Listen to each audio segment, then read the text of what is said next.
तज्जयति परं ज्योति समं समस्तैरनन्तपर्यायैः दर्पणतलैव सकला प्रतिफलति पदार्थमालिका यत्र।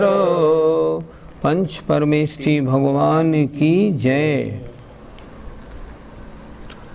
पिछली ज्ञानशाला में पुरुषार्थ सिद्धि उपाय के मंगलाचरण का अर्थ हुआ था। अब आ जाइए, आज दूसरे श्लोक को देखते हैं।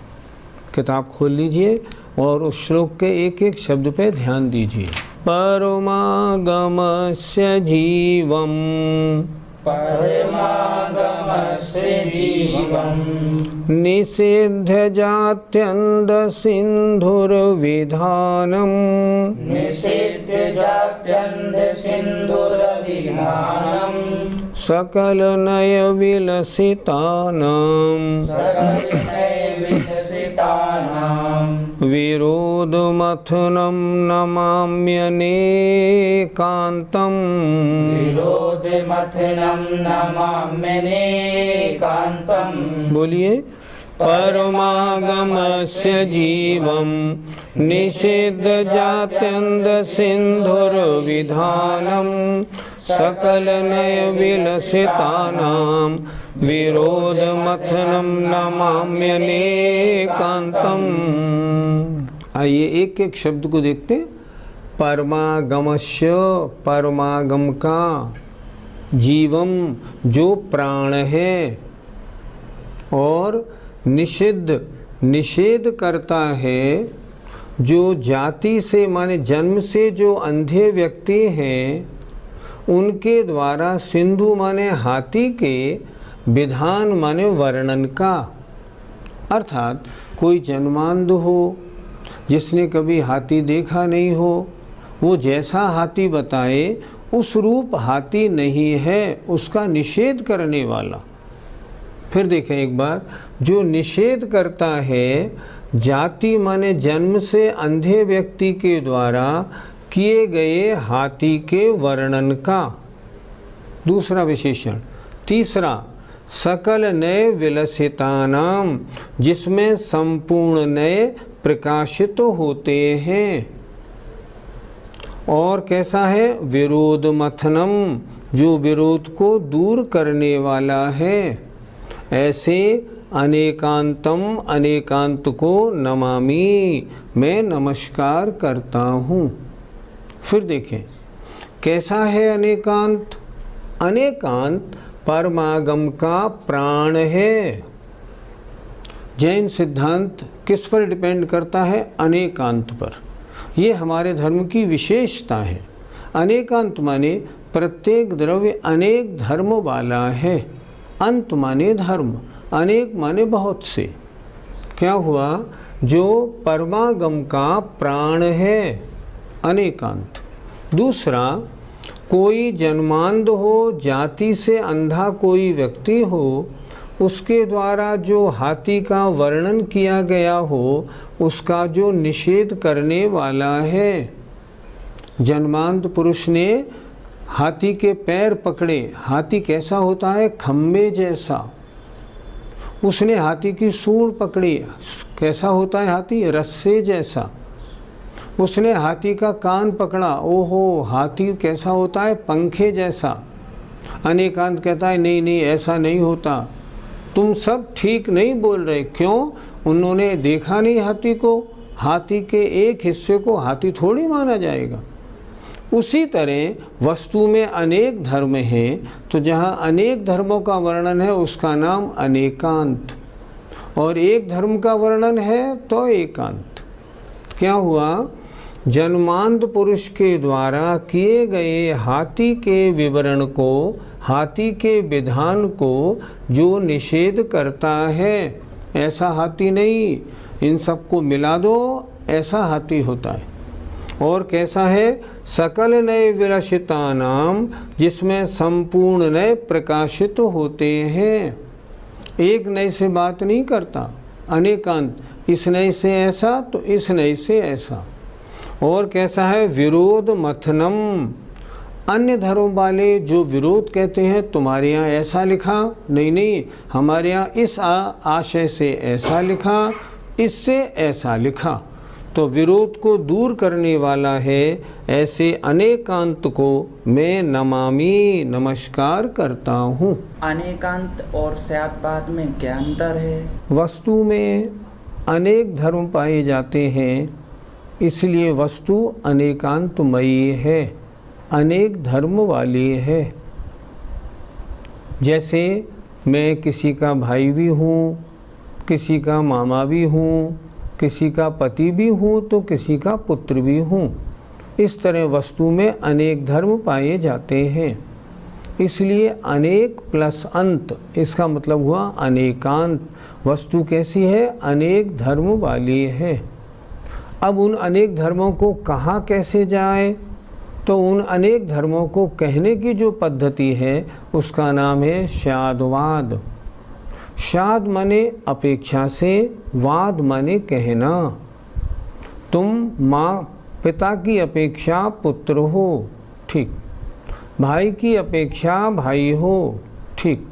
पुत्र की अपेक्षा पिता हो, इसका नाम है शादवाद।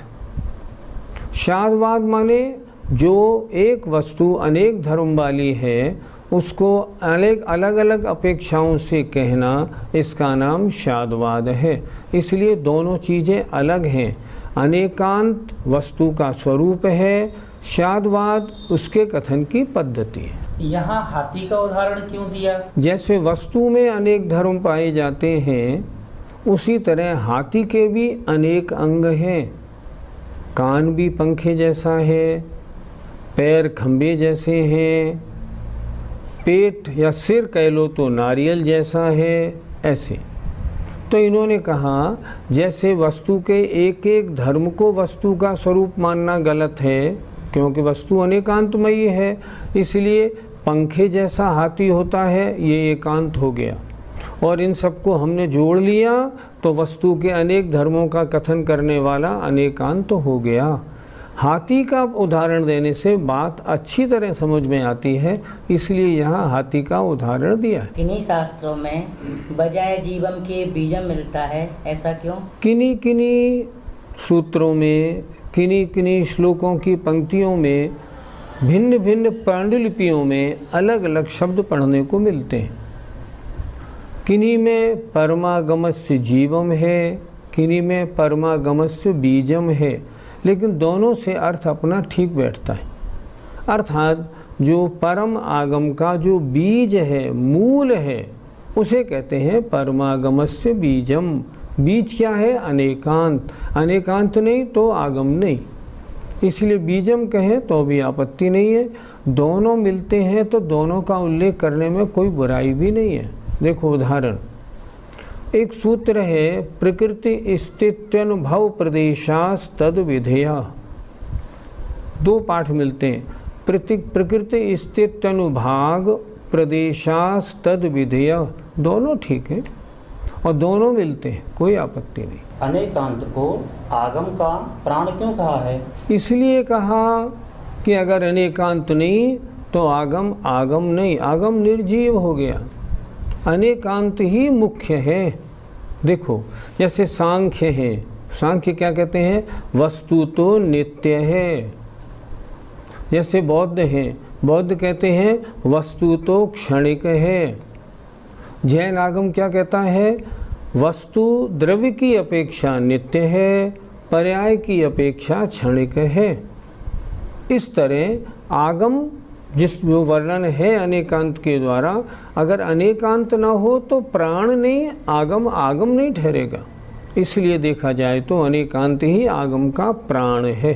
पंडित जी नय किसे कहते हैं? जो वस्तु की संपूर्णता का वर्णन करे उसका नाम प्रमाण, और जो वस्तु के अंश का वर्णन करे उसका नाम नय। अगर हम और तरह से बात करें तो प्रमाण माने दृष्टि और नय माने दृष्टिकोण या नजरिया। वक्ता के अभिप्राय को नय कहते हैं। मैंने कहा मैं पुरुष हूँ, किस नज़रिए से बोल रहे हैं? पर्याय की अपेक्षा, ठीक है। मैं आत्मा हूँ, किस बात से, कैसे? द्रव्य की अपेक्षा, ठीक है। तो नय कहते हैं वक्ता के अभिप्राय को, वक्तुर अभिप्रायो नयः, वक्ता के अभिप्राय को नय कहते हैं, और वह उसका नज़रिया होता है, किस नज़रिए से उसने क्या बात कही। हमें किन किन नयों का ज्ञान करना आवश्यक है? शास्त्रों में नयों के भेद प्रभेद बहुत सारे हैं, लेकिन क्योंकि प्राइमरी है इसलिए हम पहले नयों के दो भेदों को ज़रूर जान लें, निश्चय नय और व्यवहार नय। निश्चय नय को द्रव्यार्थिक नय भी कहते हैं, व्यवहार नय को पर्यायार्थिक नय भी कहते हैं। इन दोनों का जानना बहुत ज़रूरी है। निश्चय नय जो द्रव्य को विषय करे, जो अभेद की बात करे, जो शुद्ध अवस्था की चर्चा करे, जो बिना किसी अपेक्षा के बात करे, उसे कहते हैं निश्चय नय। और व्यवहार नय जो दूसरे की अपेक्षा से बात करे, जो भेद से बात करे, अशुद्ध अवस्था का वर्णन करे, उसे कहते हैं व्यवहार नय। ये मुख्यतया पर्याय को बताता है। निश्चय नय द्रव्य की बात करता है, व्यवहार नय पर्याय की बात करता है। निश्चय नय के बहुत से भेद शास्त्रों में दिए हैं, व्यवहार नय के भी बहुत से भेद दिए हैं, लेकिन उन्हें हम बाद में जान लें तो बहुत अच्छा, लेकिन कम से कम दो नयों का जानना बहुत ज़रूरी है। एक उदाहरण से, मैं जीव द्रव्य हूँ और ये मेरी मनुष्य पर्याय है। निश्चय नय से मैं जीव हूँ, व्यवहार नय से मैं मनुष्य हूँ। ये पर्याय मेरी है, हाँ ये पर्याय मेरी है व्यवहार नय से। ये मेरी नहीं है, हाँ निश्चय नय से। घर मेरा है, हाँ है व्यवहार नय से। निश्चय नय से मेरा घर नहीं, मेरा कोई नहीं है। इस तरह दो नयों का जानना बहुत ज़रूरी है।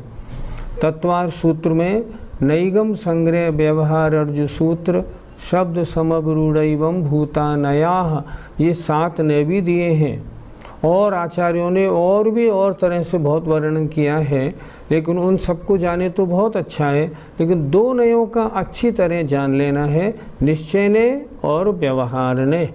निश्चय नय द्रव्य की अपेक्षा, व्यवहार नय पर्याय की अपेक्षा।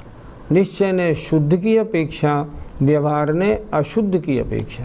ऐसा एकांत और अनेकांत में क्या अंतर है? शब्द से लगा लो ना। एकांत जो एक धर्म का वर्णन करे वो एकांत, और जो अनेक धर्मों की बात करे वो अनेकांत। जैसे मैं तो जीव ही हूँ, एकांत। अगर किसी ने कह दिया पुण्य तो हेय ही है, एकांत। कैसा कहना पड़ेगा? पुण्य इस अपेक्षा से हेय है, इस अपेक्षा से उपादेय है, ये अनेकांत। शरीर और आत्मा एक है या भिन्न है? नहीं, शरीर और आत्मा तो एक है, एकांत। शरीर और आत्मा इस अपेक्षा से एक है, इस अपेक्षा से भिन्न है, इस अपेक्षा से अभिन्न है, ये अनेकांत। तो जहाँ एक वस्तु के एक धर्म की चर्चा हो एकांत, अनेक धर्मों की चर्चा हो अनेकांत। हमारा जैन धर्म अनेकांतमयी है। अगर एकांत की बात करेंगे ना तो मिथ्या दृष्टि में हमारी गिनती हो जाएगी। अब आचार्य अमरचंद्र महाराज स्वयं में बता रहे हैं कि मैं इस ग्रंथ को क्यों लिख रहा हूँ, कहाँ से पढ़ा, कहाँ देखा, किनके लिए लिखा। अगला श्लोक बहुत अच्छा है। लोकत्रैकनेत्रम् लोकत्रैकनेत्रम् निरूप्य परमागमं प्रयत्नेन निरूप्य परमागमं प्रयत्नेन अस्माभिरुपोध्रियते अस्माभिरुपोध्रियते अस्माभिरुपोध्रियते अस्माभिरुपोध्रियते विदुषां पुरुषार्थसिद्ध्युपायोऽयम् विदुषां पुरुषार्थसिद्ध्युपायोऽयम्। बोलिए।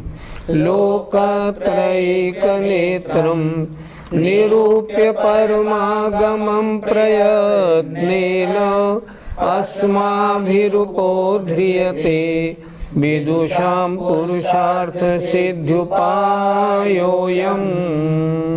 लोकत्रैकनेत्रम्, तीनों लोकों का ज्ञान कराने में एकमात्र नेत्र स्वरूप।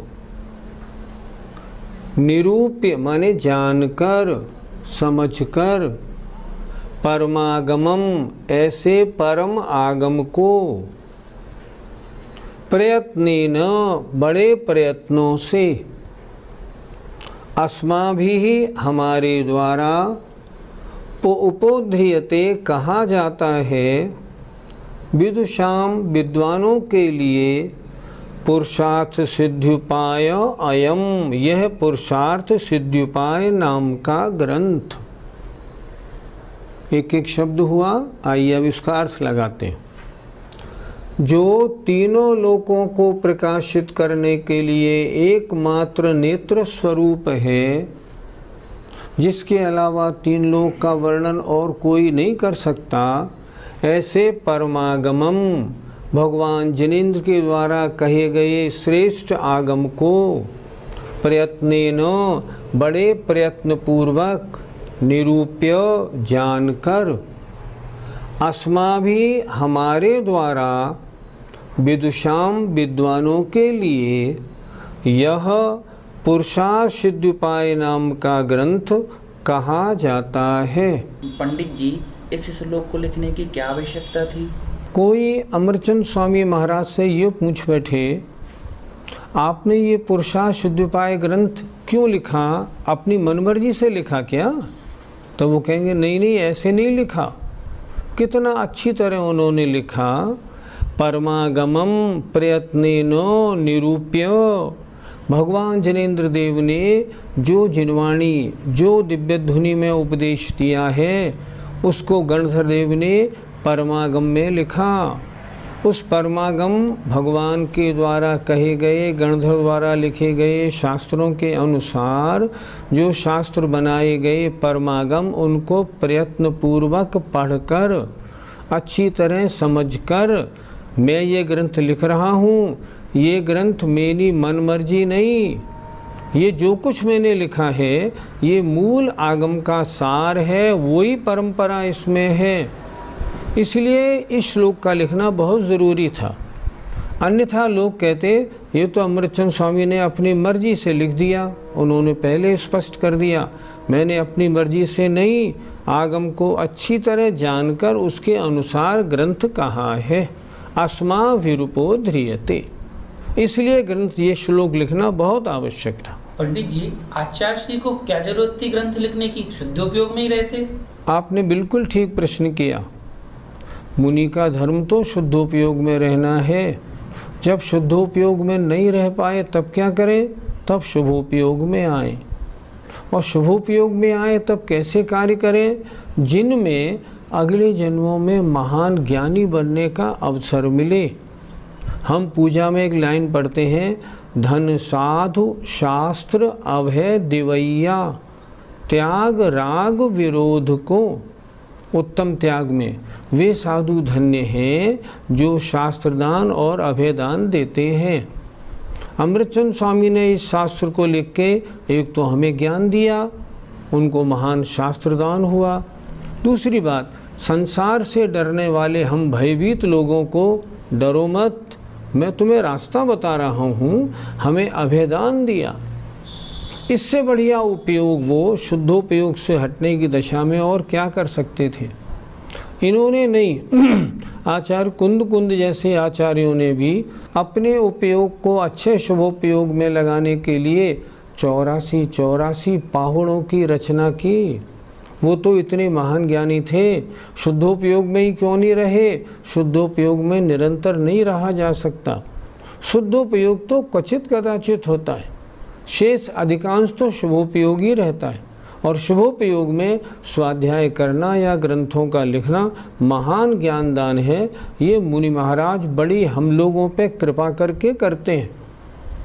सुनो क्या लिखा जिनवाणी की स्तुति में, या जग मंदिर में अनिवार अज्ञान अंधेर छयो अति भारी, श्री जिनकी धुनि दीप सिखासम जो नहीं होत प्रकाशन हारी। अगर ये आचार्य इन ग्रंथों को नहीं लिख गए होते तो किस भांति पदार्थ पाती कहाँ लहते रहते अविचारी। हम फिर क्या करते, हमें रास्ता कौन दिखाता, हम अविचारी हो जाते। क्या खाना सब खाओ, क्या करना सब करो, व्यसनों का सेवन खूब करो। उन्होंने हम पर महाकृपा करके शास्त्रों में लिखा ये करना है ये नहीं करना, तब तो हमको मार्ग दिखा। इसलिए इन आचार्यों की बड़ी कृपा है जो उन्होंने हमें मार्ग दिखाया, और उनको मार्ग दिखाना है, उनकी करुणा है, हमारे ऊपर कृपा है। इस श्लोक में विदुषाम शब्द क्यों लिखा, जनसामान्य क्यों नहीं लिखा? अगले श्लोकों में आचार्य स्वयं लिखेंगे कि जिन लोगों ने नयों का अच्छी प्रकार ज्ञान कर लिया है वही जिनागम को समझ सकते हैं, वही धारण कर सकते हैं और वही इसका लाभ उठा सकते हैं। और जिन्होंने नए प्रमाण का ज्ञान किया है अच्छी तरह, उन्हें हम कहते हैं विद्वान अर्थात ज्ञानी। इस तरह उन्होंने उन लोगों के लिए ये ग्रंथ लिखा जिनको नयों का ज्ञान तो हो, अन्यथा नयों का ज्ञान नहीं होगा, कुछ का अभिप्राय कुछ समझ लेंगे तो फिर उल्टा उनका नुकसान ही हो जाएगा। इसलिए उन्होंने कहा जिन्होंने पहले जैन धर्म की प्राथमिक अवस्था पढ़ ली है, जो जैन धर्म के प्राथमिक शास्त्रों को पढ़ चुके हैं वो प्रवेश करें। आज हम देखते हैं लोगों में समय सार पढ़ने का शौक़ तो बहुत है, लेकिन उन्हें करणान योग की बिल्कुल कुछ भी ABCD नहीं आती। नतीजा क्या है, समय सार का अर्थ लगाना चाहिए कुछ और लगाते हैं कुछ। आचार्य श्री कहते हैं अपने प्रवचनों में, हे भगवान आप, हे कुंद स्वामी, आपसे तो कोई गलती नहीं हुई, लेकिन आपके लिखे हुए शास्त्रों को पढ़ने वाले आज उसका गलत ही अर्थ लगा रहे हैं। इसलिए यहाँ उन्होंने लिखा विदुषाम, जिनको नयों का अच्छा ज्ञान है वही इसको पढ़ें, और उन्हीं के लिए ग्रंथ लिखा गया है ताकि वो इसका सही अवधारण कर सकें। आगम किसे कहते हैं? आचार्यों ने द्वादशांग के अनुसार जो वर्तमान में हमारे लिए शास्त्रों की रचना की है उसके समूह का नाम आगम है। जिनमें द्रव्यान योग की मुख्यता है उन्हें हम अध्यात्म कहते हैं, और जिनमें करणान योग की मुख्यता है उनको हम आगम कहते हैं। कुछ विद्वान ये भी कहते हैं अरहंत देव ने कहा हो आ, गणधर ने गूथा हो गा, और मुनियों ने जिनको रचा हो उसे कहते हैं आगम। अर्थात भगवान की वाणी के अनुसार रचे गए शास्त्र आगम कहलाते हैं। ग्रंथ संस्कृत में है, लेकिन मैं कोशिश कर रहा हूँ कि आपको इतनी सरलता से समझा दूँ जो आपके हृदय में उतर जाए। थोड़ी मेहनत आप भी मेरे साथ करेंगे तो बिल्कुल उतरेगा। आइए, जय जिनेंद्र।